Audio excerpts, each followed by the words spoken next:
I've known Don for the past 10 years, I would say, right after high school. Watching my dad as I grew up and seeing how many people's lives he's changed. He loved to love people and to help people. And he just dedicate time. He loved helping the community. And that's where everyone gets it from. But just seeing how happy he was when he went out and the places he traveled to and the stories he came back with really encouraged me to try to do it as well. The Ford family is the one that brought me out here, Tyler Ford, and then I came out here and spoke with Chief, and he said, okay, if you want to try it, then we'll do some training, and if you think you can handle it, then we'll go from there. And then any questions I've had, he's always had answers for them.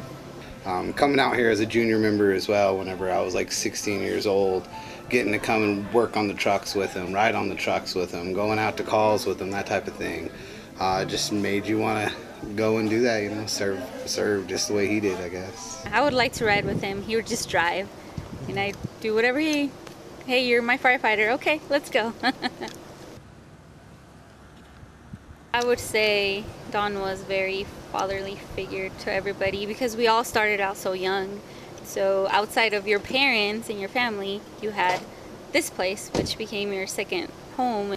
Because really he just had a personal relationship with everybody, so he brought that in, I guess. So he did make it a family, but he brought those people and he cared. So there's members that probably are here to this day because he cared about them.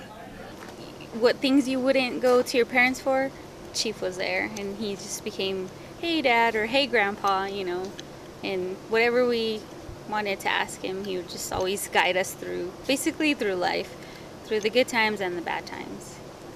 Whenever he comes in the room, it brightens up, I guess you could say, you know, just the glow and the aura that came off of him. He was going to talk to everybody, whether it was 30 minutes or 3 hours. He had the room, and he was just going to talk to you. And if he was talking to you, you could tell like he was engaged. He wasn't thinking about, well, I got to be at this meeting in 20 minutes, or I got this to do or that to do. He was talking to you. Cared about you, cared about what you had to say, and would just be with that person. Sierra, basically, yeah, it's just a volunteer fire department, but we're all family out here. We really are. We've had 2 other deaths before this one as firefighters, and what got us through this is just sticking together and Chief being there for all of us. He'd be the type of person, he'd be your chief, and then 2 seconds later, okay, I'm not your chief anymore, I'm your friend, I'm your, you know, grandpa, father, whatever you want to call me, and what's going on? Why are you sad? You know, what's going on?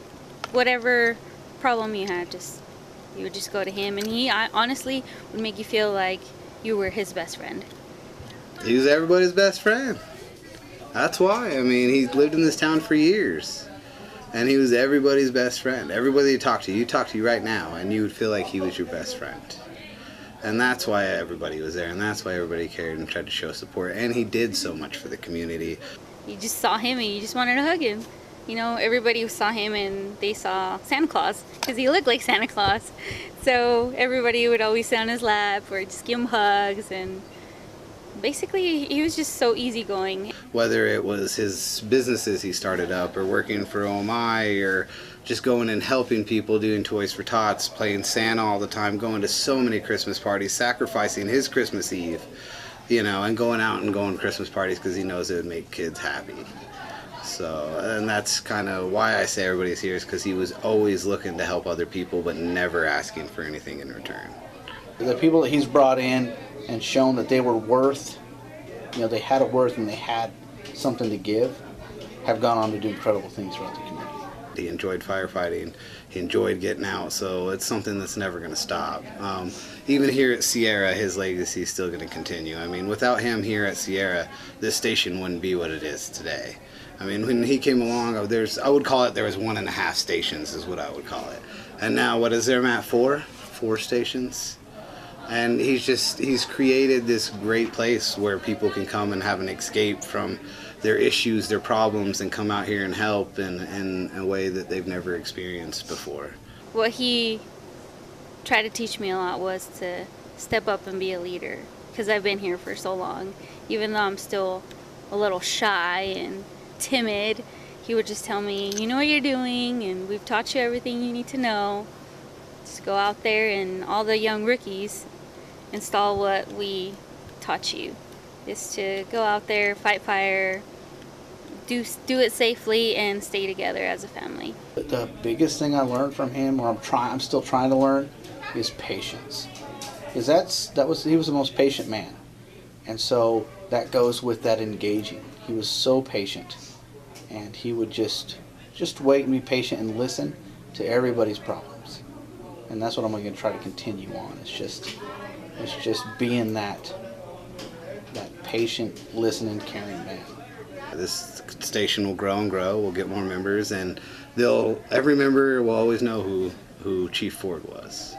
And he always said, whatever's going on, whoever passes, you honor that person by getting back on the trucks and doing what you guys know how to do, and just keep on going and make this place a better place. I'm gonna stick with Sierra Fire Department, and we're gonna continue to grow and train and be a tighter family than ever, and bring more people on and help as many people as we can and continue to grow. Ford was admired and respected by those that knew him. He will be deeply missed, but never forgotten. Chief Ford is truly 10-7, 1042. Roswell units clear 1836, KNEL 286.